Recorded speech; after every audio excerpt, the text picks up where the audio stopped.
On daily basis zoom மீட்ல என்னோட students என் கூட லைவ் மார்க்கெட்ல கனெக்டடா இருப்பாங்க. ஸோ அந்த ஜூம் லைவ்ல நான் வந்து கால்ஸோ இல்ல காப்பி ட்ரேடோ கொடுக்க போறது கிடையாது. பிகாஸ் அவங்க எல்லாருக்குமே என்னோட மெத்தடை எப்படி யூஸ் பண்ணணுங்கிறது தெரியும். ஸோ நாங்க எல்லாமே சேர்ந்து ட்ரேட் பண்ணக்கூடிய பிளேஸ் தான் இந்த ஜூம் மீட். ஸோ இதோட பெர்ஃபார்மன்ஸ் தான் நான் டெய்லி அப்டேட் பண்ணிட்டு இருக்கேன். இதை வந்து நான் ஸ்டோரியிலையும் லைவ்னு சொல்லிட்டு ஹைலைட் பண்ணியிருக்கேன். ஸோ நீங்க பார்க்கல அப்படின்னா ஒன்ஸ் எல்லா லைவுமே செக் பண்ணி பாருங்க. ஸோ இன்னைக்கு நம்மளோட ஓடிஎம் லைவ் பெர்ஃபார்மன்ஸ் என்ன அப்படிங்கறத இந்த வீடியோல பார்த்துடலாம்.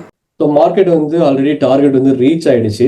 இப்போ நம்மளோட என்ட்ரி ப்ரைஸுக்கு வருது அப்படின்னா நம்ம 2TB தான் கன்சிடர் பண்ணுவோம். ஓகே, 2TB ஆல்வேஸ் நான் வந்து சஜஸ்ட் பண்ண மாட்டேன். அது வந்து நான் அட்வைசபிள் கிடையாது 2TBல என்ட்ரி எடுக்கிறது.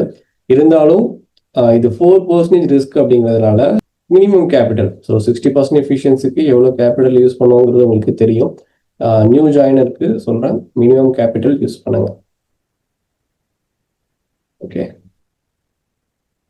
ஸோ இது 60% எஃபிஷியன்சிங்கிறதுனால அதுக்கு ஏற்ற மாதிரி பொசிஷன் சைசிங் வந்து பண்ணிக்கோங்க. ஓகே, இது வந்து 4% ரிஸ்க். Got my entry.